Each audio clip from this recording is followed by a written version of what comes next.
Praise the Lord. आए हम प्रार्थना में जाएं। स्वर्ग और पृथ्वी के मालिक, हम तेरा धन्यवाद करते हैं तेरी सारी आशीषों बरकतों के लिए, आज की शाम के लिए प्रभु जी, तेरे प्रेम और तेरे अनुग्रह के लिए, तेरी दया और तेरी करुणा के लिए।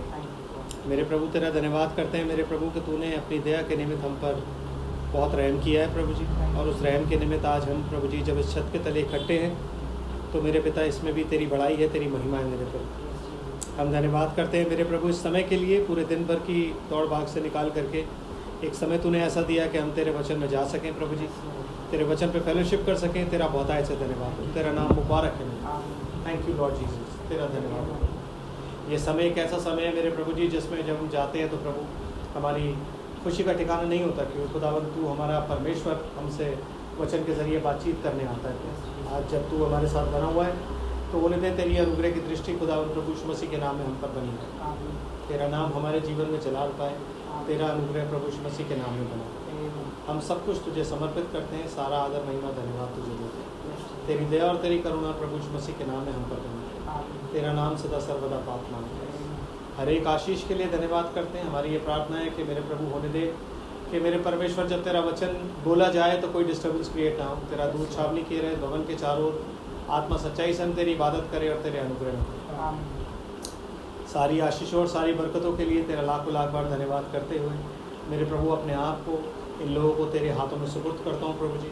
और खुदा मैं तुझसे ये इल्तिजा करता हूँ कि मेरे प्रभु जी तू इनके कानों और हृदय को डेडिकेट कर, और प्रभु मेरे होठों को मेरे प्रभु जी अपनी वेदी के शोलों से छू, ताकि पिता परमेश्वर तेरा वचन कहने के लायक हो सके। तो सब कुछ तुझे समर्पित करता हूँ, सारा आदर महिमा धन्यवाद तुझे देता हूँ प्रभु जी।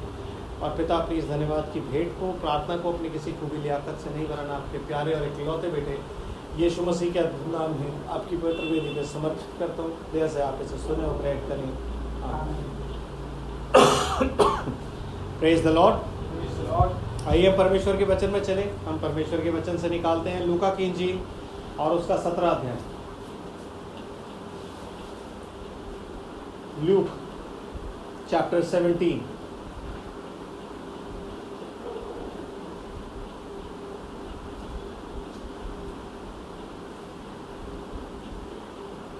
आमीन। उसकी 28वीं आयत आपके सामने पढ़ रहा हूँ, 28 से।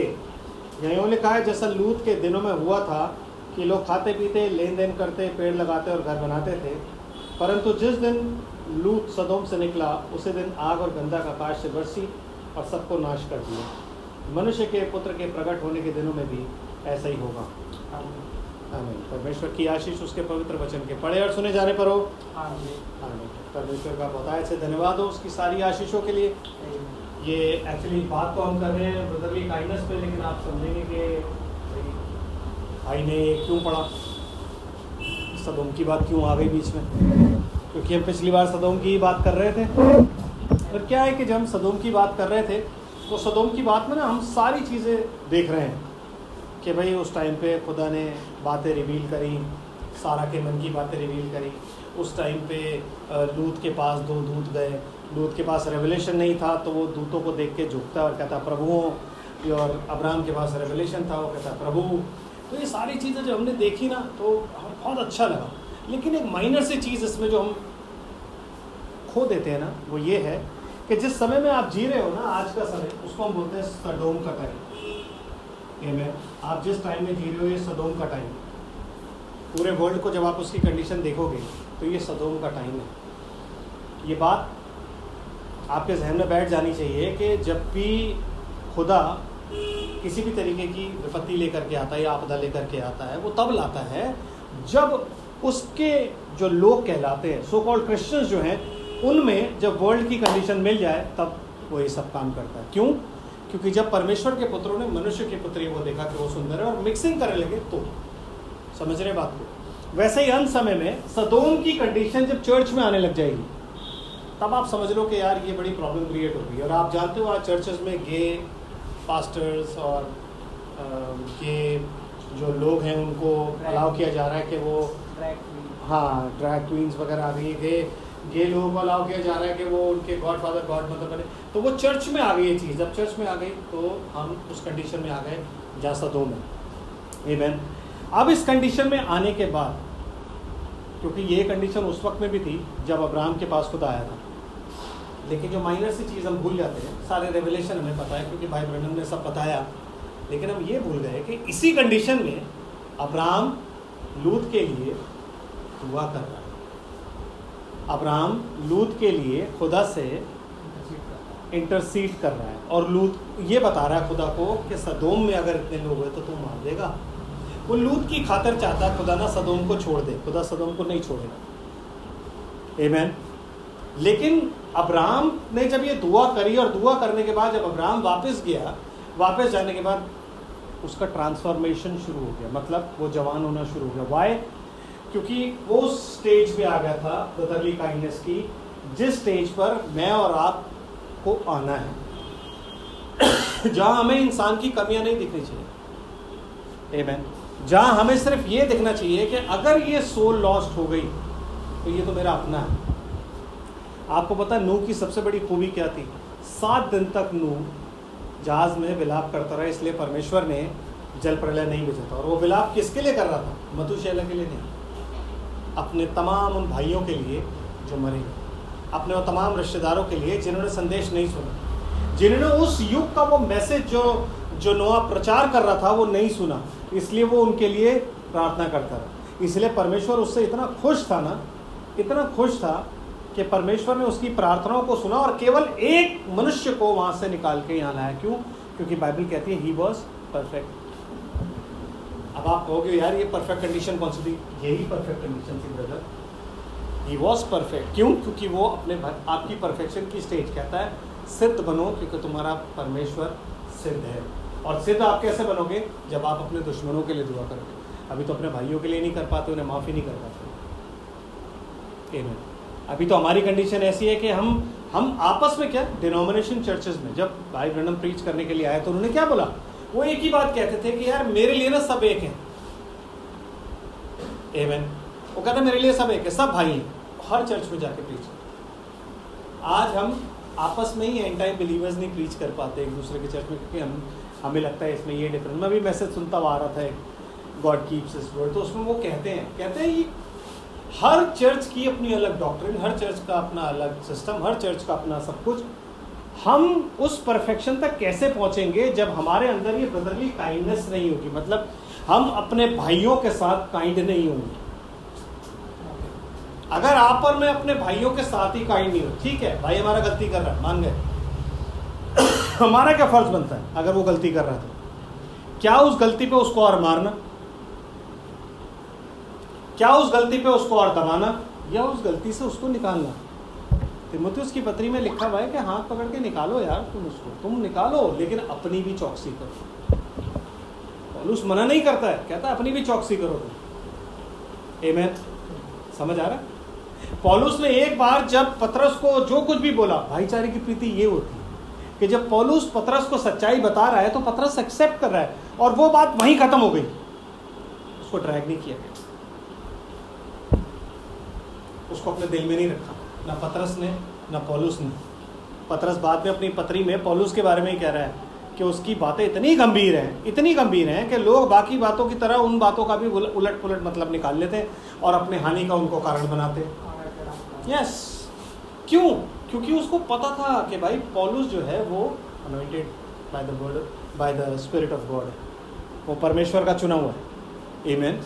तो ये बात जानने, ये हम कैसे जानेंगे भैया? जब तक हमारे अंदर गॉडलीनेस नहीं आई। गॉडलीनेस का मतलब सिर्फ प्योरिटी नहीं होती कि मैं औरतों को वैसे नहीं देखता, मैं औरतों को वैसे, that is not godliness brother.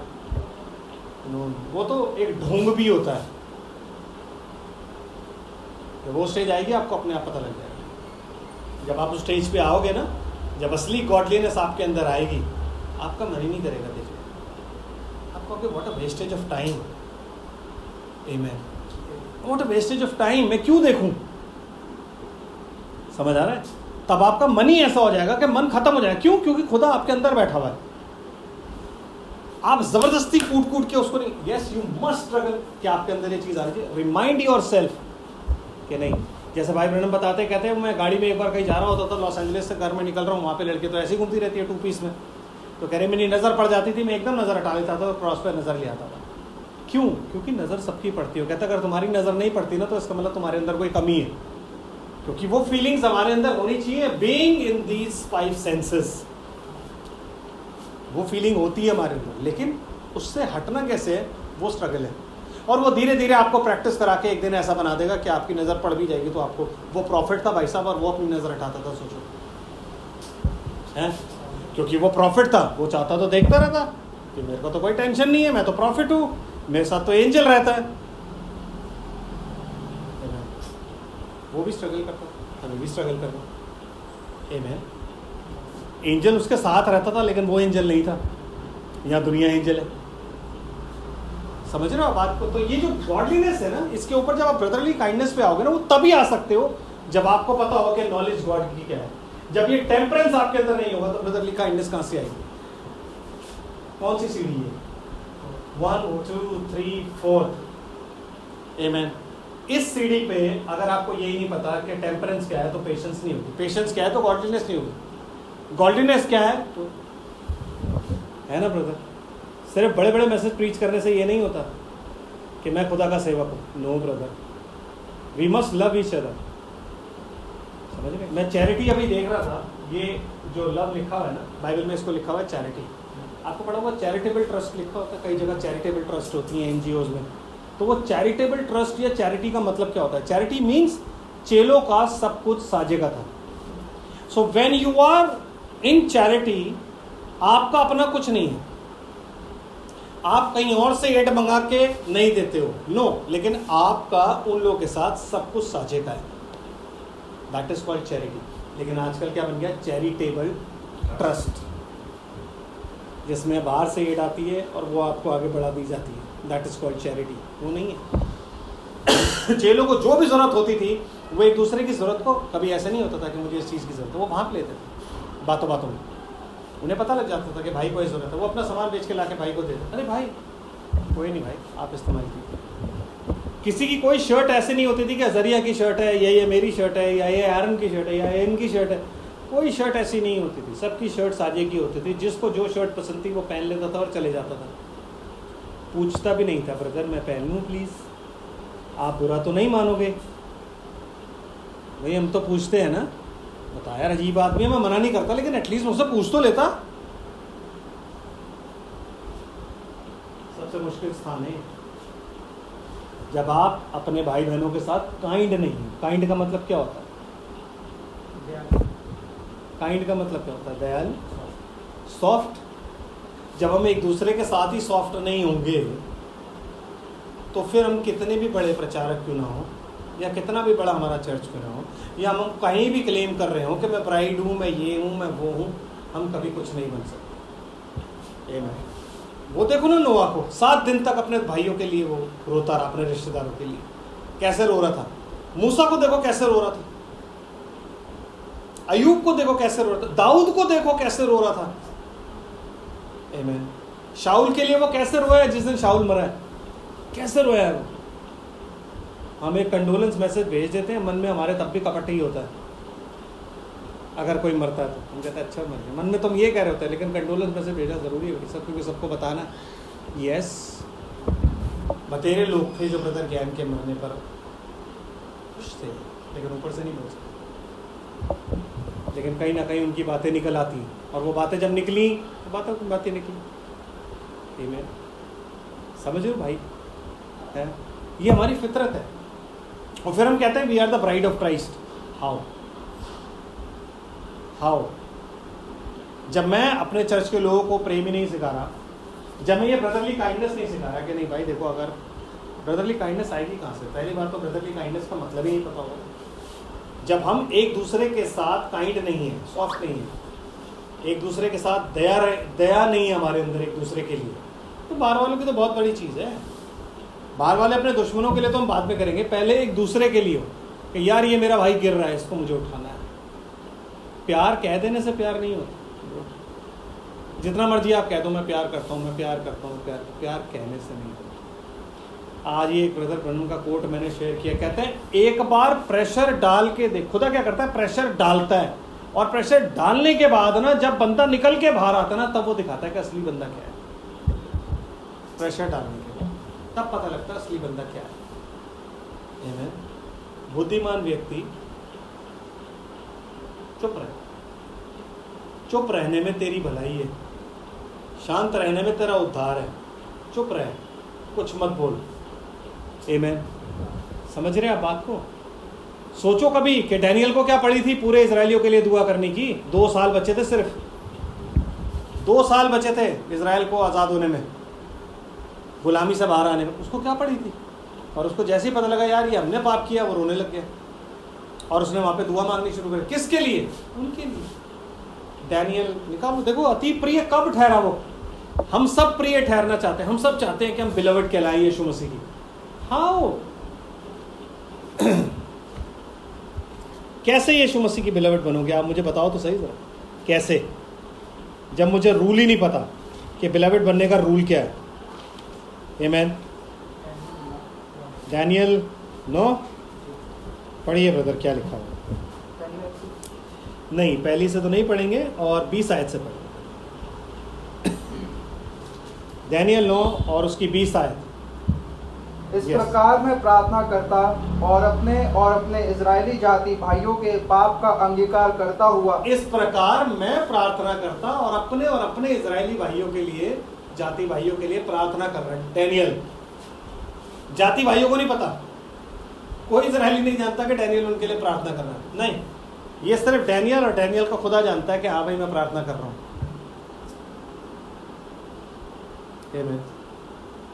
और क्या प्रार्थना कर रहा हूं? पश्चाताप, कि खुदा पाप का अंगीकार कि उन्होंने पाप किया। और ये प्रार्थना जब आप सुनेंगे ना, आप कहेंगे एक्चुअली में ये होती है प्रार्थना। आपको पता है प्रार्थना क्या करी थी उसने? ब्रदर इसकी आप पढ़िए 4 आयत से। यस ब्रदर, 4 आयत से पढ़िए। क्या? मैंने अपने परमेश्वर यहोवा से इस प्रकार प्रार्थना की और पाप का अंगीकार किया। हाँ। हे प्रभु, तू महान और भय योग्य परमेश्वर है। आप ये चीजें पढ़ के आपको ये पता लगेगा कि प्रार्थना करते कैसे हैं। इंटरसीड का तरीका क्या होता है कि अगर मेरा भाई एक पाप में पड़ा हुआ है तो मैं उसके पाप के लिए प्रार्थना कैसे करूं। आपने अब्राहम को तो देख लिया, अब आप डैनियल को देखिए क्या लिखा है ब्रदर। हे प्रभु, तू महान और भय योग्य परमेश्वर है। Yes. जो अपने प्रेम रखने और आज्ञा मानने वालों के साथ अपनी वाचा को पूरा करता और करुणा करता रहता है। आमीन। हम लोगों ने तो पाप, कुटिलता, दुष्टता और बलवा किया है। सुनो, सब कुछ किया है हमने सब कुछ किया है और तेरी आज्ञाओं और नियमों को तोड़ दिया है। यस। और तेरे जो दास नबी लोग हमारे राजाओं, हाकिमों, पूर्वजों और सब साधारण लोगों से तेरे नाम से बातें करते थे जी, उनकी हमने नहीं सुनी। उनकी हमने सुनी ही नहीं। मतलब वो सब कुछ बता रहा है कि खुदा एक एक चीज जो तूने कहा था ना वो सब हमने किया है। जो तूने कहा था ये मत करना, तो तूने कहा था ये मत करना, ये मत करना, मैं नबियों को भेजूंगा, हमने किसी की भी नहीं सुनी। और हे प्रभु, तू धर्मी है। सुनो, परंतु हम लोगों को आज के दिन लज्जित होना पड़ता है। अर्थात यरूशलेम के निवासी आदि सब यहूदी, क्या समीप क्या दूर के सब इजरायली लोग, जिन्हें तूने उस विश्वासघात के कारण जो उन्होंने तेरा किया था देश देश में बरबस कर दिया है, उन सबों को लज्जित होना पड़ता है जी। हे यहोवा, हम लोगों ने अपने राजाओं, हाकिमों और पूर्वजों समेत तेरे विरुद्ध पाप किया है। सुनो, इस कारण हमको लज्जित होना पड़ता है। वो मना नहीं कर रहा किसी चीज से, वो सबके बारे। और वो ये नहीं कह रहा मैं, वो ये नहीं कह रहा वो कह रहा हम, अपने आप को इंक्लूड कर रहा कि हमने सबने किया है पाप। आमीन। मतलब वो ये नहीं कह रहा प्रभु मैं तो हमेशा तेरे साथ खड़ा रहा, मैं इन लोग के लिए प्रार्थना कर रहा हूँ, मेरी प्रार्थना सुन, because I am standing between them. कह रहा हम अपने आप को इंक्लूड कर रहा है। आमीन। और ब्रदर, परंतु यद्यपि हम अपने परमेश्वर प्रभु से फिर गए तो भी तू दया का सागर और क्षमा की खानी है। सोचो किस तरीके से प्रार्थना कर रहा है। सारा इल्जाम लेने के बाद फिर वो खुदा कह रहा है कि तू दया का सागर और तू क्षमा का खानी है। और ब्रदर, हम तो अपने परमेश्वर यहोवा की शिक्षा सुनने पर भी उस पर नहीं चले जी, जो उसने अपने दास नबियों से हमको सुनाई। यस। वरन सब इजराइलियों ने तेरी व्यवस्था का उल्लंघन किया, यस, और ऐसे हट गए कि तेरी नहीं सुनी। यस। इस कारण जिस श्राप की चर्चा परमेश्वर के दास मूसा की व्यवस्था में लिखी हुई है, वह श्राप हम पर घट गया, क्योंकि हमने उसके विरुद्ध पाप किया है। You know, he knows the scriptures, उसे वचन के बारे में ज्ञान है। तो वो क्या बता रहा है कि ये हम पर क्यों घटा है? कौन सा श्राप घटा है? जो परमेश्वर ने मूसा को बोला था कि कहीं ऐसा ना हो तुम उस देश में जाके सब चीज़ें करो, उस देश में उगल देवे। ये बात मूसा ने बोली थी और वो ये बात खुदा को याद दिला रहा है कि हमने वो किया था, मुझे मालूम है, और उसकी वजह से ये सारा कुछ हमारे साथ हुआ है। तो अगर आप पाप भी गिना रहे हो खुदा को, तो वचन के हिसाब से गिना रहे हो, और फिर वचन के हिसाब से ही उसको बता रहे हो कि तू तो धर्मी है, तू तो दयालु है, तू तो क्षमा का खानी है, खुदावन तू तो सब कुछ है। आमीन। और ब्रदर, सो उसने हमारे और न्यायियों के विषय जो वचन कहे थे उन्हें हम पर यह बड़ी विपत्ति डालकर पूरा किया है। यहाँ तक कि जैसी विपत्ति यरूशलेम पर पड़ी है वैसी सारी धरती पर और कहीं नहीं पड़ी। बिल्कुल जैसे मूसा की व्यवस्था में लिखा है वैसे ही यह सारी विपत्ति हम पर आ पड़ी है। तो भी हम अपने परमेश्वर यहोवा को मनाने के लिए ना तो अपनी अधार्मिकता के कामों से फिरे और ना तेरी सत्य बातों पर ध्यान दिया। वाई? क्योंकि 68 ईयर्स हो गए, हम में से किसी ने कोई पश्चाताप नहीं किया, हम में से किसी ने कुछ देखा नहीं, हम में से किसी ने कुछ सोचा नहीं। 68 साल बीत गए हैं, 68 साल से वही कामों में लगे रहे, यहाँ आने के बाद भी हम वही सब कर रहे हैं। आमीन। क्योंकि हम तो गुलाम थे, जब मूर्ति बनाई गई तो लोग झुक गए। क्यों? क्योंकि हम तो यह गुलामी में आए। लोगों ने खड़े होकर बोला ही नहीं कि भैया हम नहीं झुकेंगे इस मूर्ति के आगे, लोग झुक गए। तो हम वही काम आज भी करते हुए आ रहे हैं। आमीन। फिर क्या हुआ? इस कारण यहोवा ने सोच विचार कर हम पर विपत्ति डाली है, क्योंकि हमारा परमेश्वर यहोवा जितने काम करता है उन सबों में धर्मी ठहरता है। हालेलुया। मतलब वो ये कह रहा है कि जो तूने विपत्ति डाली है ना प्रभु, वो धार्मिकता की विपत्ति है। तू धर्मी है इसलिए, you are a just God, और हम तुझे उसके लिए ब्लेस करते हैं। वी एक्सेप्ट इट, क्योंकि हमने गलती करी भाई, और आज भी कर रहे हैं, तो हम उसको एक्सेप्ट करते हैं। ये कंडीशन हमारी तेरी वजह से नहीं, हमारी वजह से हम इसे एक्सेप्ट करते हैं। और तू जस्ट गॉड है, तूने अपने वचन के अनुसार, अपनी धार्मिकता के अनुसार ये विपत्ति डाली। फिर क्या हुआ ब्रदर? परंतु हमने उसकी नहीं सुनी, और अब हे हमारे परमेश्वर, हे प्रभु, तूने अपनी प्रजा को मिस्र देश से बली हाथ के द्वारा निकाल लाकर अपना ऐसा बड़ा नाम किया जो आज तक प्रसिद्ध है। परंतु हमने पाप किया है और दुष्टता ही की है। हे प्रभु, हमारे पापों और हमारे पुरखाओं के अधार्मिकता के कामों के कारण यरूशलेम की और तेरी प्रजा की और हमारे आसपास के सब लोगों की और से नामधराई हो रही है। तो भी तू अपनी सब धार्मिकता के कामों के कारण अपना क्रोध और जलजलाहट अपने नगर यरूशलेम पर से उतार दे जो तेरे पवित्र पर्वत पर बसा है। आमीन। हे हमारे परमेश्वर, अपने देखो सबसे पहले परमेश्वर ने किस पर से अपनी करुणा हटाई थी? यरूशलेम से। वो अपने मंदिर से सबसे पहले हटता। आमीन। जब परमेश्वर मंदिर में से हट गया तो इसका मतलब वो इजरायलियों के साथ नहीं है। इजरायली जितनी भी जंग जीते, क्यों जीते और कैसे जीते? कहते भाई वो वाचा का संदूक आगे है, वाचा का संदूक लगता है आगे है, मैदान में आ गया और अब हम नहीं जीत सकते। क्योंकि जिताता कौन था? यहोवा। वो कहता मैं ही लड़ूंगा, संग्राम मेरा है। तो कहता तूने वहाँ से यरूशलेम से अपना वास हटा दिया। और ब्रदर, हे हमारे परमेश्वर, अपने दास की प्रार्थना और गिड़गिड़ाहट सुनकर अपने उजड़े हुए पवित्र स्थान पर अपने मुख का प्रकाश चमका। सोचो, वो ये नहीं कह रहा हम पर या हमारी प्रजा पर। किस पर चमका? उजड़े हुए पवित्र स्थान, मतलब यरूशलेम पर। क्योंकि जब वो यरूशलेम पर अपना प्रकाश चमकाएगा तो अपनी प्रजा को भी वापस लाएगा, और वो तभी हो सकता है जब वो अपनी प्रजा को माफ कर दे, वरना नहीं होगा। जब वो अपनी प्रजा को माफ करेगा तब अपने मुख का प्रकाश चमकाएगा, तब वहाँ लाइट आएगी। अभी तो वहाँ पे अंधकार है सारा का सारा। आमीन। एंड ब्रदर, हे प्रभु, अपने नाम के निमित्त यह कर। हे मेरे परमेश्वर, कान लगाकर सुन, आंख खोलकर हमारी उजड़ी हुई दशा और उस नगर को भी देख जो तेरा कहलाता है। क्योंकि हम जो तेरे सामने गिड़गिड़ाकर प्रार्थना करते हैं सो अपनी धार्मिकता के कामों पर नहीं, हमारे है ही नहीं कोई काम। हम किस लिए प्रार्थना करते? कैसे? वरन तेरी बड़ी दया ही के कामों पर भरोसा रखकर करते हैं। हालेलुया। हे प्रभु सुन ले, हे प्रभु पाप क्षमा कर। हे प्रभु ध्यान देकर जो करना है उसे कर।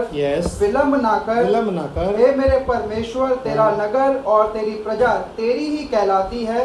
इसलिए अपने नाम के निमित्त ऐसा ही कर। कब? जब 2 साल रह गए। बिकॉज उन 2 सालों में फिजिकली तो इजराइल छूट जाता, बट स्पिरिचुअली खुदा उसको त्यागे रखता। ये बात डैनियल अच्छी तरीके से जानता था कि फिजिकली हम लोग वापस विषय यरूशलेम में चले जाएं, लेकिन खुदा स्पिरिचुअली, आत्मिक रूप से हमें त्यागे रखेगा। तो सिर्फ इसलिए कि वो आत्मिक रूप से पहले हमारे अंडर आए, फिर उसके बाद हम आज़ादी पाए, वो खुदा को मना रहा है, क्योंकि वो चाहता है हमको आत्मिक रूप से माफ़ कर दिया जाए, जेन्युइनली हमें माफ़ कर दिया जाए, फिर हम यहाँ से अगर आज़ाद होके गए ना तो फिर हम फ्रूटफुल हो गए। वही चाहता है। तो इस चीज़ को आप याद रखो, कैसे प्रार्थना कर रहा है वो, किसके लिए? उनके लिए। और फिर क्या होता है जब ये प्रार्थना खुदा के पास पहुंचती है? इस प्रकार मैं प्रार्थना करता और अपने इजरायली जाति भाइयों के पाप का अंगीकार करता हुआ अपने परमेश्वर यहोवा के सम्मुख उसके पवित्र पर्वत के लिए गिड़गिड़ाकर विनती करता ही था। गिड़गिड़ाकर विनती करता ही था, मतलब वो रो रो कर विनती कर रहा था, वो फास्टिंग एंड प्रेयर कर रहा था, वो सब कुछ कर रहा था। किन के लिए? अपने जाति भाइयों के लिए। ब्रदर, इसे कहते हैं ब्रदरली काइंडनेस। ये ब्रदरली काइंडनेस है कि उसको पता था यार मैं तो बचूंगा ही बचूंगा, बिकॉज खुदा की नज़र में डैनियल की अहमियत कुछ और ही थी। वो खुदा के लिए उसने स्टैंड लिया था, लेकिन खुदा ने ये देखा कि यार ये तो बचेगा, इसको पता है मेरा तो कुछ नहीं होगा, बाकी अपने भाइयों का, उनका क्या होगा? उन लोग को भी तो बचाना है। मैं तो राइचियस हूँ, लेकिन मुझे उन लोग को भी बचाना है। ब्रदर, ये आज हमारा नेचर होना चाहिए। क्यों? क्योंकि आप सदोम के दिनों में रह रहे हो, आप उन दिनों में रह रहे हो जहाँ गुलामी पाई जाती है। उस गुलामी से आपको पता है कि छूटने का टाइम नज़दीक आ रहा है। अपने भाइयों के लिए दुआ करो। आपको पता है रैप्चर का टाइम नज़दीक है। जब रैप्चर होगा गुलामी से सब छूट जाएंगे, इस शरीर की गुलामी से आप छूट जाओगे, अडॉप्शन खुदा आपका कर लेगा। आपको अपने भाइयों के लिए दुआ करो। आपको अपने भाइयों के लिए दुख होना चाहिए, रोना चाहिए कि यार मेरे भाई लोग, मेरे घर वाले, मेरे रिश्तेदार सब यहीं रह जाएंगे, मैं अकेला चला जाऊँगा। कैसे संभव है खुदा कि मैं अकेला स्वर्ग जाऊँ? आप खुद सोचो ना कि मैं कैसे सोच लूँ कि यार मैं अकेला स्वर्ग चला जाऊँ और मेरा चर्च ना जाए। मेरी तो तमन्ना ये है कि पूरा चर्च जाए। खुदा कहता है एक पूरा चर्च कभी नहीं जाएगा, मैं चाहता हूँ पूरा चर्च मेरा जाए, मैं एक को भी नया छोड़, ताकि मैं वो इंसान बनूँ जो खुदा जिसे देख के बोले हे फ्रूटफुल और प्रॉफिटेबल सर्वेंट। आमीन। समझ रहे हो आप? वो पेन, वो दया होनी चाहिए। हमारे जो रिश्तेदार यहाँ रह जाएंगे, जिनसे हम प्यार करते हैं, जिनसे हम बातचीत करते हैं, जिनके लिए हम सब कुछ करते हैं, वो यहाँ रह जाएंगे। उनके लिए आप दुआ करो, उनके लिए इंटरसीड करो कि प्रभु प्लीज तू ऐसा तो नहीं कर सकता ना, तो तू उन पर रहम कर। आपके कारण उनको बचाया जाएगा, क्योंकि लूत को अब्राहम के कारण बचाया गया था। ब्रदर एंड सिस्टर, लूत को अब्राहम के कारण बचाया गया था।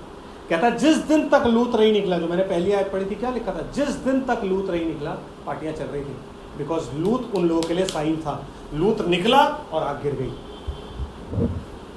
जो लोग यहाँ पे रह जाएंगे ना, वो भी साइन होंगे किसी के लिए, है कि नहीं? वो भी साइन होंगे। और उनके लिए अगर हमने दुआ नहीं करी ना, तो हम भी यही होंगे ब्रदर।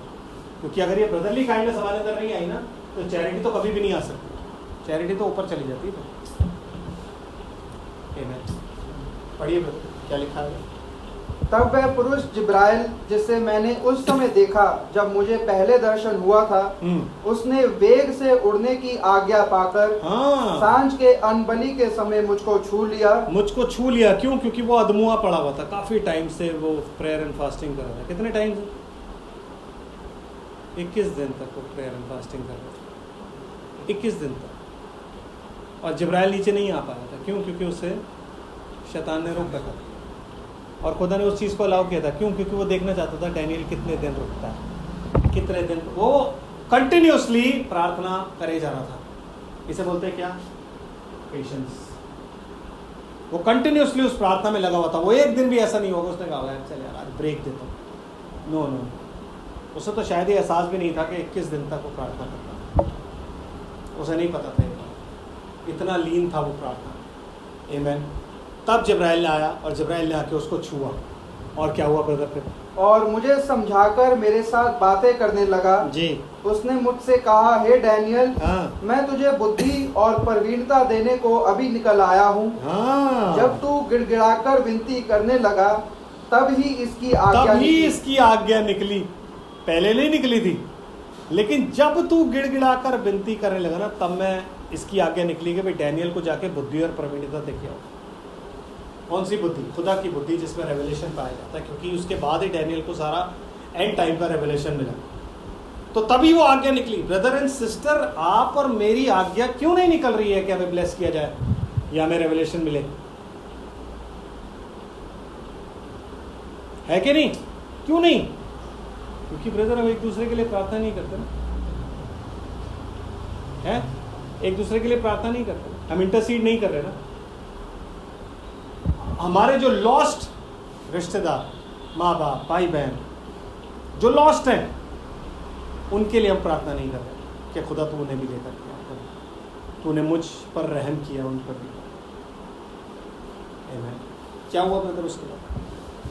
इसलिए मैं तुझे बताने आया हूँ क्योंकि तू अति प्रिय ठहरा है। क्योंकि तू अति प्रिय ठहरा है। कब? जब तूने प्रार्थना करनी शुरू करी, इंटरसीडिंग की, जब तूने प्रार्थना करी तब तू क्या ठहरा? अति प्रिय। उससे पहले तू अति प्रिय नहीं था, तू खुदा का बंदा था। लेकिन जिस टाइम तूने प्रार्थना करनी शुरू करी तब वो तू क्या ठहरा? डियरली बिलोवेड, अति प्रिय ठहरा। और आप और मैं ब्राइड है और हम भी अति प्रिय हैं। और हम अति प्रिय कब ठहरेंगे? उस दिन जिस दिन ये, क्यों ब्रदर ब्रैनम ने कहा ना, closing of the age will be जिब्राइल, बाय जिब्राइल। ऐसे ही कि हमारा ट्रांसफॉर्मेशन होगा। कैसे? ऐसे कि हम अति प्रिय ठहरेंगे। कब? जब ये चीज़ हमारे अंदर आ जाएगी, जब हम अपने आप को सुपीरियर नहीं समझेंगे, जब हम उनके पापों के साथ अपने आप को आइडेंटिफाई करेंगे और कहेंगे खुदा मेरे भाइयों को माफ़ करना प्लीज़, प्रभु रहम कर, तब हम अति प्रिय ठहरेंगे। आमीन। समझ रहे? वो वक्त होगा जब हम अति प्रिय ठहरेंगे। आमीन। फिर क्या हो? इसलिए उस विषय को समझ ले, हाँ। और दर्शन की बात का अर्थ बूझ ले। और उस विषय को अब समझ ले और दर्शन की बात का अर्थ तू बूझ ले। फिर उसको सारी दर्शन की बातें बताई गई। कब? कहता है जो रेवलेशन है ना, वो पता है किन पे खुलता है? नीति वचन में क्या लिखा हुआ है? परमेश्वर अपना भेद भोले लोगों पर खोलता है, चालाकों पर नहीं। अपना रेवलेशन किन को देता है? तो भोले होते हैं। डैनियल भोला ही था, तो अपना रेवलेशन उसने किसको दिया? डैनियल को। हाबिल भोला था, उसे नहीं पता था उसका भाई उसे मार देगा। अगर उसे पता होता तो वो अपना वो रेवलेशन किसी को नहीं देता। तो परमेश्वर रेवलेशन उसको खोलता है। कैन चालाक था। आमीन। तो जो चालाक होता है उस पर उसको अपना रेवलेशन नहीं देता, क्योंकि उसके पास बाकी सोर्सेज होते हैं। लेकिन जो भोले होते हैं उनका ध्यान सिर्फ इसी चीज़ पर होता है, खुदा करेगा, अपने आप ही खुदा बुद्धि देगा, तब मैं प्रीच करूँगा। ऐसे कैसे मैं प्रीच करूँगा, मुझे तो कुछ पता ही नहीं है। आमीन। तो ये ब्रदरली काइंडनेस एक ऐसी चीज़ है ब्रदर कि एक दूसरे के प्रति काइंड होना बहुत ज़रूरी है। वो होने के बाद you will come to charity. पहला कुरिन्थियों 12 अध्याय। जब ये ब्रदरली काइंडनेस आपके पास आ जाए तो आप उसको डाल दो अपनी फेथ पे, आप उसको ऐड करो। You must be kind to your brothers. जैसा कि यीशु मसीह ने बोला, कितने बार माफ करूं? तो पतरस ने ये नहीं पूछा, प्रभु अगर 7 के 70 गुना माफ करना है तो हर बार जब वो माफी मांगेगा तब माफ करूं या मैं और माफ कर ही दूं? ये भी पूछ सकता था कि प्रभु जब वो माफी मांगे तब माफ करना है या फिर माफ कर ही देना है? तो प्रभु ने कहा भाई 7 के 70 गुने माफ करो। आमीन। यीशु मसीह के मरने की बात जब हुई, जब यीशु मसीह ने बोला कि मनुष्य का पुत्र अब यरूशलेम को जा रहा है और वहाँ पे उसे मारा जाएगा और ये सब किया जाएगा, तो चेले दुखी नहीं हुए। चेले क्या कर रहे हैं उस वक्त में? ये डिस्कस कर रहे हैं हमें से बड़ा कौन है भाई? यीशु मसीह के मरने के बाद अब कौन जाएगा? कौन है? पतरस तू है कि यहूदा? दोनों में से बड़ा कौन है? यीशु मसीह तो सब जानता था। कहता भैया क्या डिस्कशन चल रहा है? कुछ ही प्रभु, कुछ ही नहीं, हम तो वैसे ही प्रभु। अच्छा आ जाओ, बैठ जाओ। आमीन। अन्य जातियों के जो प्रधान होते हैं ना, वो सब में बड़ा होना चाहते हैं। और ये बात आप आज के जीवन में देख सकते हैं कि अन्य जातियों में जितने भी प्रधान हैं ना, वो सब चाहते हैं मैं तोप हूँ। वो सब चाहते हैं कि मेरी रिस्पेक्ट हो। क्यों? क्योंकि मैं हूँ। आमीन। कहता तुम में ऐसा ना हो ब्रदर। अगर आप और मैं चेलों की शिक्षा पे है ना, तो कहता तुम में ऐसा ना हो। तुम में जो बड़ा होना चाहे वो तुम्हारा दास बने। और उसको चेले ने और उसको पौलुस ने कैसे एक्सप्लेन किया है? एक दूसरे को, अपने आप को एक दूसरे से कम, मतलब दूसरे को अपने आप से बढ़कर समझो हर चीज में। आमीन। किसी को यह समझाने की जरूरत नहीं, अबे ओ भाई बैठ जा, अभी मैं बता दूंगा ना बातें जो असली रेवलेशन है। मैं वो यीशु मसीह ने कभी किसी को ये नहीं बोला, यहाँ तक कि चेलों को भी नहीं बोला। जब वो कह रहे हैं आग गिरा दे, तो कहता गिरा दोगे, बात खत्म। पर तुम्हें पता नहीं तुम किस आत्मा के हो। हम किस आत्मा के हैं ब्रदर कि हम आग गिराने के लिए राजी हैं, अपने भाइयों पर हम आग गिराने के लिए राजी हैं। हम किस आत्मा के हैं कि हम ये चाहते हैं कि तुम्हें पता नहीं, प्रभु तू कहे तो अभी आग गिरा दूं। कहता नहीं, तुम किस आत्मा के हो तुम्हें मालूम नहीं, क्योंकि मुझे पता है तुम गिरा सकते हो। क्यों? क्योंकि तुम देख चुके हो कि मैं कौन हूं। When you know who Christ is and when you know कि भी आपकी अनॉइंटिंग क्या है, तब आप पे ये डिपेंड करता है कि अब आप आग गिरा रहे हो या फिर अब आप अपने आप को शांत रख रहे हो। क्यों? क्योंकि उन्होंने यीशु मसीह की रिस्पेक्ट नहीं करी। किन्होंने? गांव वालों ने। कि यीशु मसीह जब आ रहा था तो गांव वालों ने कहा भाई यहाँ नहीं आना।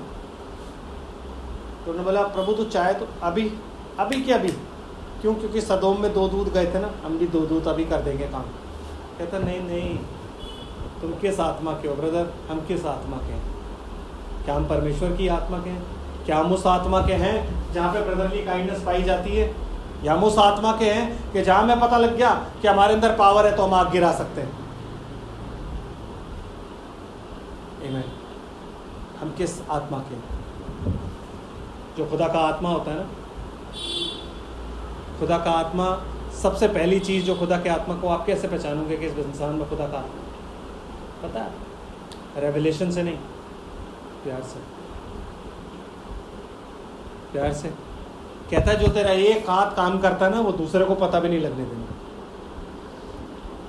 वो भलाई कर देगा और पता नहीं लगने देगा, और जिसके लिए भलाई की गई वो सोचेगा भाई मेरे ही गुण से हुआ है सारा कुछ, ये सब कुछ मैंने किया है। यस, मतलब वो जानते बूझते भी उस चीज़ को एक्सेप्ट नहीं करेगा। क्यों? क्योंकि उसको लगता है उसकी मिनिस्ट्री बहुत हैवी है, हम लोग बहुत हैवी है। वो अपने आप को यूहन्ना और याकूब समझ लेता है कि मेरे पास इतनी पावर है कि मैं आग गिरा दूं। ब्रदरली काइंडनेस का मतलब पता है आपको क्या होता है? क्या आप जानते हो रैप्चर में कौन जाएगा? आपको 100% श्योर हो कि मैं जाऊंगा? मैं नहीं, मैं 100% श्योर नहीं हूं कि आप जाओगे। आमीन। तो क्या पता जिसको मैं ये सोच रहा हूं कि वो बंदा खराब है कोई चले जाए। अच्छा, हम जब यूनिवर्सल बॉडी ऑफ क्राइस्ट हैं तो उस यूनिवर्सल बॉडी ऑफ क्राइस्ट में हमारी जगह क्या है? हम एक देह हैं, हम एक देह के पार्ट एंड पार्सल हैं, और वो देह जो है वो जोड़ों से और गट्ठों से गठी हुई, जोड़ों से, पट्टों से, सब चीज़ से, मसल्स वगैरह सब कुछ है उस देह में। उसमें कुछ मिनिस्ट्रीज, कुछ लोग ऐसे हैं जो यहाँ हेड बनाए जाते हैं, हेड मिनिस्ट्री, जो 5 फोल्ड कहते हो वो हेड मिनिस्ट्री। बाकी 9 प्रकार की सेवकाइयाँ अलग हैं और वो सारी देह में पाई जाती है। आमीन। सारी देह में सब कुछ पाई जाती है। कहता है आँख कान से नहीं कह सकती कि मुझे तेरा प्रयोजन नहीं, कह सकती है। हम कहते हैं कि मुझे उस भाई का कोई प्रयोजन नहीं है, मैं अपने आप कर लूँगा जो मुझे। समझ रहे हो? और ब्रदरली काइंडनेस हम चाहते हैं कि हमारे अंदर पवित्रता की हम बहुत ज़्यादा प्रचार करते हैं कि पवित्र होना चाहिए इंसान को ना। ब्रदर सिर्फ पवित्र नहीं, ये भी आना चाहिए। When you say I love you ना, you must know, पहले आपको ये बात मालूम होनी चाहिए कि क्या चीज़ मुझे हर्ट करेगी। जब आप कहते हो परमेश्वर को पहला स्थान दो, भाई परमेश्वर जो है तू सारे तन मन से उससे ही प्यार कर, तो इसका मतलब क्या है? जब आप कहते हो पहला स्थान, पहला प्यार मेरा जो है वो खुदा को ही जाना चाहिए, तो उसका मतलब क्या है? उसका मतलब ब्रदर ये है कि मैं किसी भी तरीके से परमेश्वर का दिल नहीं दुखा सकता। क्यों? क्योंकि मैं उससे बेहद प्यार करता हूँ। जिससे भी आप बेहद प्यार करते होंगे आप दिल नहीं दुखाओगे उससे, है नहीं? सच सच बताओ है कि मान लो एरन भाई को भिंडी नहीं पसंद, तो कभी उनके घर में अगर भिंडी बन जाती है तो वो खुंदा खा जाएंगे, ठीक है? तो जो वाइफ होगी वो हमेशा सोचेगी यार नहीं इसको खुश रखो यार, भिंडी से कलेश होता है तो छोड़ो भिंडी नहीं बने। समझ रहे हो बात को? वाई? बिकॉज लव, है कि नहीं? समझ आ रहा है ब्रदर? ये लव होता है। वैसे ही उनको पता हो कि अगर यार कोई चीज़ किसी को बुरी लग जाएगी तो वो काम नहीं करेंगे। क्यों? क्योंकि वो जिसके साथ वो रहते हैं, जिससे उनकी शादी हुई, जिससे वो प्यार करते हैं, उसको वो बुरा नहीं करवा सकते कुछ। आमीन। प्यार का मतलब ये होता है, प्यार का मतलब होता है कि आप वो काम कभी नहीं करोगे जिससे आप प्यार करते हो उसका दिल दुखे। ब्रदर ब्रैनम ने क्या बोला था? लोग ना मैसेज सुनते नहीं हैं। एक्चुअली क्या है, लोगों ने ना थोड़े से मैसेज सुने और बाकी ना वो जो दूसरी किताबें हैं ना वो पढ़ ली, और वो पढ़ने के बाद सबको लगा रेवलेशन खींच लूँगा मैं। ब्रदर ब्रैनम कहते हैं, if you love me, love my children.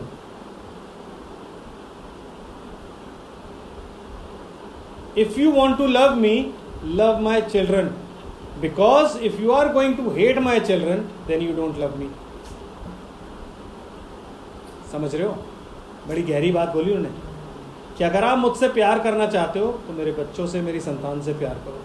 क्योंकि अगर आप कहते हो कि मैं आपसे प्यार करता हूँ, आपकी संतान को हेट करता हूँ, तो फिर आप मुझसे प्यार नहीं करते। सेम गोज खुदा के साथ। अगर मैं कहूँ मैं खुदा से प्यार करता हूँ और फिर खुदा के ही लोगों के साथ में नफरत कर रहा हूँ, तो फिर मैं खुदा से प्यार नहीं करता। क्योंकि अगर मैं खुदा से प्यार करता हूँ तो मुझे अपने भाइयों से भी, क्योंकि वो मेरे भाई हैं।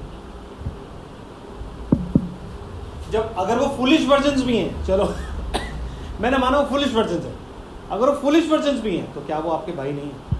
क्या वो आपके बहन नहीं है? क्योंकि दोनों वर्जन्स हैं। सिर्फ इतना है कि आप बुद्धिमान और वो मूर्ख। बात करो। तो ऐसा हो सकता है कि ब्रदर आप उनसे चिढ़ो, ऐसा हो सकता है कि आप उनके लिए प्रार्थना ना करो, ऐसा हो सकता है कि आप उनके साथ मिलके खुदा की सेवा ना करो, है नहीं? छोटी छोटी बातों को ना लोग, छोटी छोटी बातों को लोग नज़रअंदाज करते, बड़ी बड़ी बातें छोटों को बड़ी बना देते हैं, और फिर क्या होता है कि फिर हम लोग एक दूसरे के साथ तफरके में आ गए। आमीन। कि छोटी छोटी बातों को बड़ा बना के लोग मिनिस्ट्री को नहीं करना चाहते। अरे व्हाट इज दिस? तुम जब खुदा की सेवकाई में आ गए तो सबसे पहली चीज़ जो आपको घर छोड़ के आनी है वो होती खुद ही, कि मैं नहीं हूँ कुछ। आमीन।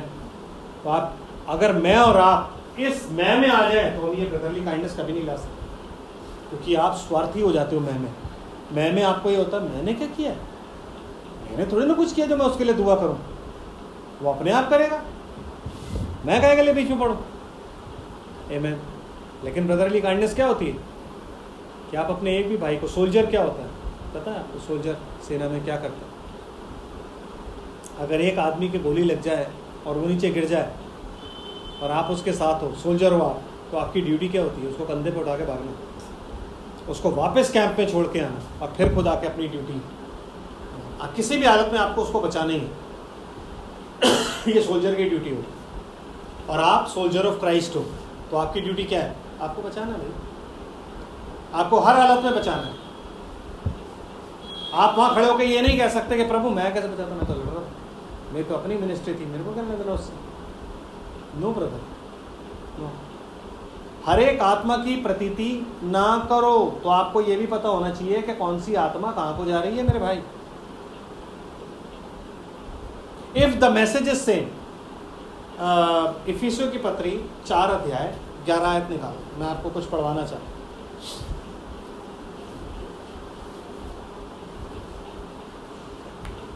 इफिसियों की पत्री 4 अध्याय और 11 क्या कहते हैं? 11 आयत से, और उसने कितनों को प्रेरित नियुक्त करके, हाँ जी, और कितनों को भविष्यद्वक्ता नियुक्त करके, हाँ जी, और कितनों को सुसमाचार सुनाने वाला नियुक्त करके, और कितनों को रखवाले और उपदेशक नियुक्त करके दे दिया। हाँ, ये सब कौन है? ये 5 प्रकार की सेवकाई है, जैसे आप बोलते हो हेड मिनिस्ट्री। ये कोई भी हाथ रख के नहीं देता। मैं हाथ रख के एरन को या अजरिया को या किसी भी भाई बहन को अपोस्टल या पास्टर या इवेंजलिस्ट या कुछ नहीं बना सकता। ब्रदर, मैं नहीं कर सकता, because this is called head ministry, और बाइबल यूँ कह रही है कि ये खुद यीशु मसीह ने दे दिया, तो कोई ऑर्डेन नहीं कर सकता। और जो कहता है कि मुझे ऑर्डेन किया वो झूठा है, और जो उनके साथ खड़ा होता है वो भी झूठा है। आमीन। तो आपको आइडेंटिफाई करना होता है कि आप किसके साथ खड़े हो और क्यों खड़े हो और कैसे खड़े हो और कब खड़े हो। आमीन। खुदा के सामने खड़े होकर आप ये नहीं कह सकते कि पता नहीं मैं करो। यू मस्ट अंडरस्टैंड, है नहीं ब्रदर? चोर चोर मुसेरे भाई होते नहीं होते? होते कि नहीं होते? तो आपको ये पता होना चाहिए ना आप किसके साथ आइडेंटिफाई कर रहे हो अपने आप को, है कि नहीं? तो जब अगर ऐसी बात होती है, चलो आगे चलो, जिससे पवित्र लोग सिद्ध हो जाएं, जिससे पवित्र लोग क्या हो जाए? सिद्ध हो जाएं, ये सेवकाई पवित्र लोग की सिद्धता के लिए और सेवा का काम किया जाए और मसीह की देह उन्नति पाए। हाँ जी, जब तक कि हम सब के सब विश्वास और परमेश्वर के पुत्र की पहचान में एक ना हो जाए। बस भाई रुको, मैं इसको इंग्लिश में पढ़ता हूँ। लिखा till we all come in the unity of the faith, पहला, और दूसरा क्या है? Of the knowledge of son of God unto a perfect man. Perfect man मतलब जो ये आप पढ़ रहे हो ना, ये जो मैं आपको प्रीच कर रहा हूँ, ये this is the stature of a perfect man. ये stature of a perfect man है, जो 8 स्टेप्स इनफैक्ट दिए हुए। सबसे ऊपर वाला स्टेप चैरिटी है, वो अभी हमने डिस्कस नहीं किया, अभी हम ब्रदरली काइंडनेस में। उन स्टेप्स के लिए आपको सेवकाई दी गई है और वो सेवकाई आपको आगे बढ़ा रही है। आमीन। उस सेवकाई में एक सबसे इंपॉर्टेंट स्टेप है जो है ब्रदरली काइंडनेस, जिसे हम कहते हैं आखिरी पड़ाव। उसके बाद क्या आ जाएगा? चैरिटी। पहली चीज जो है वो क्या है? Unity of faith. तो ब्रदर अगर हमारे बीच में डिफरेंसेस हैं तो यूनिटी ऑफ फेथ का, तो हम परफेक्शन में जाएंगे? हमारी फेथ ही डिफरेंट है, डिफरेंट फेथ है हमारे, है ना? जब हमारा फेथ ही डिफरेंट है तो फिर हम कैसे जाएंगे? तो सबसे पहले हमें क्या करना होगा? अपने डिफरेंसेस क्लियर करने के लिए अपने फेथ को एक करना होगा कि क्या हमारे पास वो फेथ है जो एक ही बार संतों को सौंपा गया था यहूदा की पत्री के अनुसार। अगर हमारे पास वो फेथ है तो okay, that is absolutely fine, आप आगे बढ़ो उसमें। अगर वो फेथ नहीं है तो उस फेथ को पैदा करो। समझ रहे हो बात को? आमीन। ये वही फेथ है जो संतों को एक बार सौंपा गया, उसी फेथ के ऊपर सारी चीजें हैं। और वही संतों को जब एक बार फेथ सौंपा गया, उसके बाद संत क्या हुए? ब्रदरली काइंडनेस उनमें, और ऐसी ब्रदरली काइंडनेस आई उनमें कि पवित्र आत्मा का पता आप रेवलेशन से नहीं जान सकते, सिर्फ ब्रदरली काइंडनेस और लव, ये 2 चीजें होती हैं। यीशु मसीह जब पवित्र आत्मा से परिपूर्ण हो गया था, तो जिसको भी देखता था ना कंपैशनेट हो जाता था, उसको देख के बहुत तरस आता था हर किसी को। हमें तरस नहीं आता। एग्जैक्टली, तुम आपस में अगर प्रेम रखोगे तो मेरे चेले ठहरोगे। कितनी बड़ी बात है ये। तो ये तुम आपस में प्रेम के को 12 को ही बोला था? नहीं, 12 की शिक्षाओं पे जो होंगे उनको भी बोला कि तुम अगर आपस में प्रेम रखोगे तो मेरे चेले ठहरोगे। कहाँ है? क्योंकि बाइबल कहती है कि आज जब मनुष्य का पुत्र आएगा तो पृथ्वी पर प्रेम पाएगा? नहीं पाएगा, नहीं पाएगा, कहीं नहीं पाएगा प्रेम। क्यों? क्योंकि सब अपने अपने खेमे के सरदार हैं, सब अपने खेमे में सही चल रहे हैं। ये ब्रदरली काइंडनेस कहीं नहीं पाई जाती। मैं डिनोमिनेशन वालों को काम आंकता हूँ कि मेरे आगे वो कीड़े हैं क्योंकि उन्होंने मरना है। अरे भाई, उन्हीं में से तो हम निकल के आए, वो कीड़े कैसे हो सकते हैं? आमीन। उन्हीं में से तो मैं निकल के आया हूँ, कट्टर कैथोलिक। और मैं आज जब खुदा ने मुझे सब कुछ दे दिया तो मैं उन्हें कीड़ा समझ लूँ। यहां जांच होगी ना, यहां से जांचा जाएगा ना कि उनमें से मैं निकल के आया और आज मैं उन्हें कीड़ा समझा। आमीन। मुझे ये देखना होता है कि इंसान कहाँ तक। अब ठीक है, गलती हम सब करते हैं, भुगतना हमें सब कुछ है, क्योंकि सबके पर्सनल रिलेशनशिप खुदा से हैं। कोई ऐसा नहीं है जो मेरे कहने पर आके और खुदा मेरे अनुसार उसको कर देगा। नो नो नो, वो सबके साथ अपना पर्सनल रिलेशनशिप बनाएगा। जो आप लोग वचन को सुन रहे हो सबके साथ पर्सनल रिलेशनशिप बनाएगा। वो उसका एक अपना अलग तरीका है डील करने का। उसमें जो आप गलतियां करोगे वो भुगतोगे भी, but relationship still there. Why? क्योंकि खुदा प्यार है और उसने आपको चुना है। तो जब उसने आपको चुना है तो छोड़ेगा नहीं, मारेगा जरूर। आप मार खाओगे, आप आई चिल्लाओगे, आप कहोगे तब मुझे बचा देता, खुदा कहेगा तूने मेरी सुनी। लेकिन प्यार है और वो प्यार बरकरार रहेगा। Always remember this. वही प्यार वो कहता है तुम आपस में प्यार रखो brotherly. Be kind to each other, be kind to each other. मैं बड़ा दुखी होता हूँ जब मैं सुनता हूँ ना कि हर जगह आपदा आई भी है। क्या कर रहे हैं हमारे चर्चेस जो बड़े बड़े डिंगे मारते थे कि हमारा ये घर, हमारा वो घर, हमारा सेकंड होम ये है, हमारा फर्स्ट होम ये है। कहाँ है वो आज? कहाँ है वो आज? और ऐसा नहीं है कि पैसा नहीं है, तेरा पैसा, अंतों का पैसा है, यस, बतेरा पैसा है, लेकिन क्या कर रहे हैं उसका? Because there is no brotherly kindness brother, no no not at all, no. Divine love तो बहुत ऊंची चीज़ है, बहुत ऊंची चीज़ है। डिवाइन लव तो मैं अभी संडे को जब बताऊंगा तब आपको बताऊंगा, आज नहीं बताऊंगा, क्योंकि आज बताऊंगा तो आपको 10:30 बजे तक यहीं बैठा कर रखूँगा, तो मैं संडे बताऊंगा that what is divine love. सिर्फ कह देने से डिवाइन लव नहीं हो, अभी तो पहले ब्रदरली काइंडनेस तो सीख लो, एक दूसरे के साथ काइंड तो हो जाओ, एक दूसरे की चाकू घोप घोप के एक दूसरे को ही कुत्तों की तरह काटते हो। कुरिन्थियों की पत्री में लिखा नहीं लिखा कि तुम एक दूसरे को काटते हो, एक दूसरे के साथ तुम बुरा करते हो, एक दूसरे के साथ तुम ये करते हो, तो तुम तो तुम्हारे अंदर खुदा है ही नहीं। आमीन, है ना ब्रदर? तुम्हारे अंदर खुदा नहीं है। सो ये अगर आपको खुदा की योजना में आना है, देखो खुदा ने आप सबको क्यों बुलाया अपने पास, या किसी को भी क्यों बुलाता है? सामरी स्त्री को खुदा ने अपने पास क्यों बुलाया? इसलिए ताकि वो जाके अपने गांव में अपनी टेस्टमनी दे और उसका गांव यकीन करे। एक आदमी जिसके अंदर पूरी सेना थी, उसको यीशु मसीह ने क्यों बचाया? ताकि वो जाके टेस्टमनी दे और लोग विश्वास करें। आमीन। आप और मैं टेस्टमनी क्यों नहीं दे रहे? क्यों? क्योंकि हमें ब्रदरली काइंडनेस नहीं। हम एक दूसरे के लिए प्रार्थना क्यों नहीं कर रहे? हम ये क्यों नहीं सोच रहे कि यार ये बेचारा मर जाएगा, मैं इसके लिए प्रार्थना करूँ, यार ये भाई ऐसा हो जाएगा, मैं इसके लिए प्रार्थना करूँ? क्योंकि हमें अपने काम से ही काम है, अपना काम बनता भाड़ में जाए जनता। जब तक प्राइड नहीं निकलेगी ना, तब तक ब्रदरली काइंडनेस नहीं आएगी। चेलों में प्राइड नहीं थी, किसी में प्राइड नहीं थी, कोई ये नहीं। बाइबल खुद कह रही है कि पतरस, याकूब और यूहन्ना जो कलीसिया के खंबे समझे जाते थे, बाकी का बेकार लोग थे? नहीं, बाकियों के भी काम थे अपने। थोमा अगर यहाँ नहीं आता तो हमारे पास नहीं पहुंचती। बर्थोलोमेव अगर नहीं आता इंडिया, बर्थोलोमेव कहाँ है? गोवा। और थोमा कहाँ है? साउथ में। अगर वो दोनों नहीं आते तो आपके पास और मेरे पास वचन नहीं पहुंचता। आमीन। उनके भी काम थे, लेकिन खंबे कौन समझे जाते थे? पतरस, याकूब और यूहन्ना। और किसी ने खड़े होकर नहीं बोला भाई तुम कौन है, तुम कौन हो?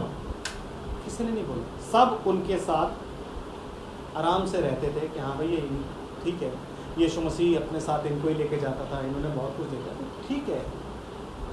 आमीन। इनकी मिनिस्ट्री अलग, समझ आया? वो होती है ब्रदरली काइंडनेस। बिल्कुल। और ना ही पतरस, याकूब और यूहन्ना ने कभी इस चीज़ का फायदा उठाया कि भाई हम अगर ग्रेट है तो हम अपने लिए कुछ ज़्यादा चुन लें या अपने लिए कुछ ज़्यादा कर ले। नहीं नहीं, वो अपने लिए हमेशा कम करते थे, बाकियों के लिए ज़्यादा करते थे। क्यों? क्योंकि वो खंबे थे ब्रदर। उन्हें एक नमूना दिखाना था, और वो नमूना ये था दैट गॉड इज लव। अगर वो हमारे अंदर उतरा हुआ है then he is love. And what love is? Long suffering.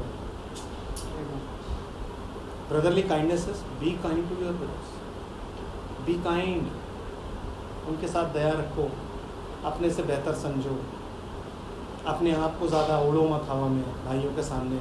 हर एक भाई को जो गिर रहा है उसको आग में जलते हुए को निकालो। ये तुम्हारा उपवास है। इसे कहता है ब्रदरली काइंडनेस। कहता है जिस उपवास से मैं प्रसन्न होता हूँ ना, वो उपवास ये है कि तुम जो जल रहे हैं आग में उनको निकाल लो झटपट। इस उपवास से मैं प्रसन्न होता हूँ। हमारी फास्टिंग जो होती है वो क्यों होती हैं?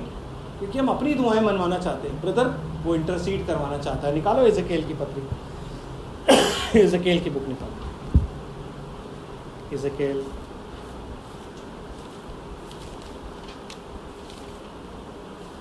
ये पढ़वा के मैं ख़त्म करूँगा प्लीज़। मुझे पता है कि लंबा हो गया, बट ये थोड़ा ज़रूरी है प्लीज़, उपवास के बारे में।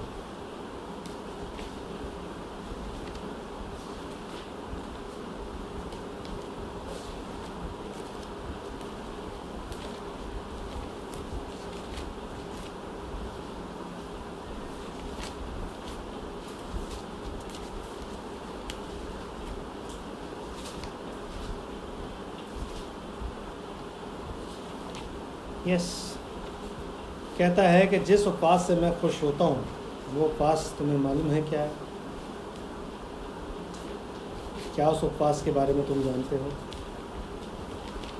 आमीन। आपको मिले तो प्लीज़ जल्दी से जल्दी से जल्दी से।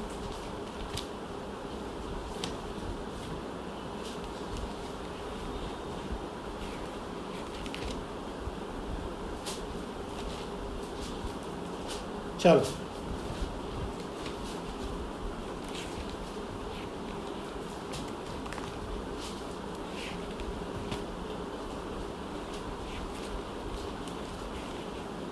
Praise the Lord, praise the Lord.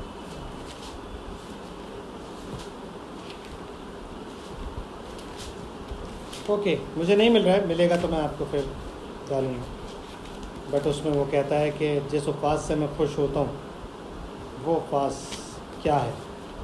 क्या ये उपवास ये है कि तुम मुंह लटका के घूमते रहो? क्या वो उपवास ये है कि तुम सबको बताओ कि हाँ भाई उपवास ये है? क्या वो उपवास ये नहीं कि तुम भटके हुओं को बचाओ? आमीन। यशाया में कौन सा चैप्टर है? 58 निकालिए प्लीज़।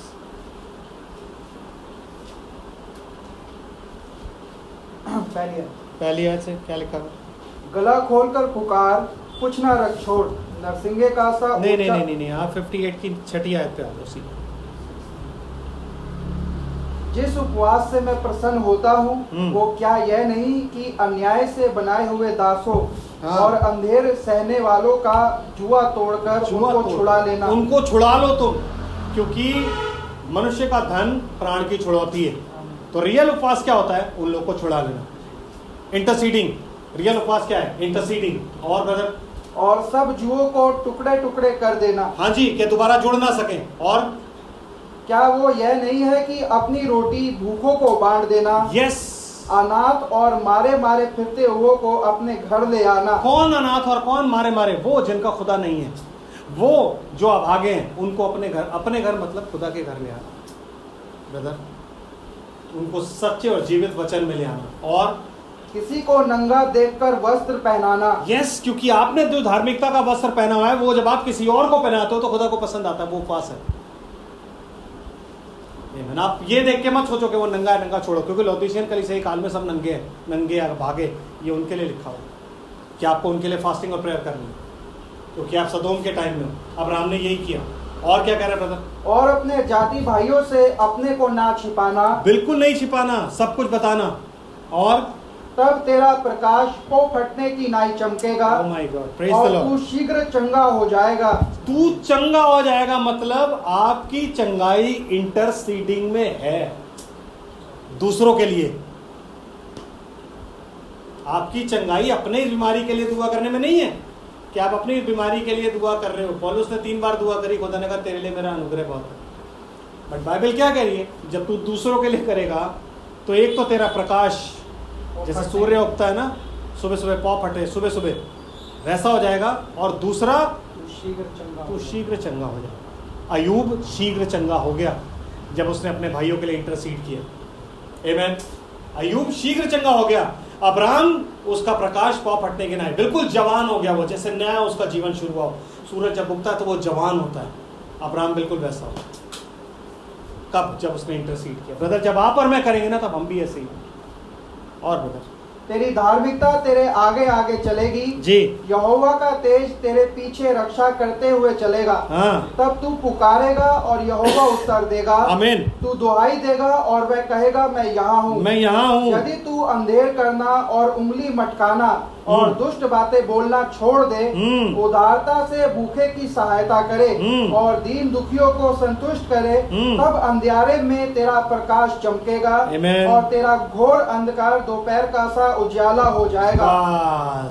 Praise the Lord. ये उपवास है ब्रदर, ये उपवास है जब हम दूसरों के लिए करते हैं। अगर हम चाहते हैं हम चंगे हो जाएं, आप दूसरों के लिए करते हैं, तब खुदा आपको ब्लेस करेगा। ब्रदरली काइंडनेस अगर आपके अंदर नहीं हो, आप और मैं कहीं नहीं जा सकते। हमारे अंदर ये सारी चीजें आ जाए और एक ब्रदरली काइंडनेस रह जाए, हम लेक्चर में नहीं जाए। आना तो पूरा स्ट्रेचर का परफेक्ट मैन आना, वरना नहीं। आमीन। This was brotherly kindness. खुदा और आगे देगा तो मैं और भी आगे आपको बताऊंगा। अदरवाइज संडे को हम चलेंगे कितने सीधा चैरिटी। आमीन। प्रभु आप सबको आशीष बरकत। आइए हम प्रार्थना। स्वर्ग और पृथ्वी के मालिक, हम तेरा धन्यवाद करते हैं तेरी सारी आशीषों के लिए मेरे परमेश्वर।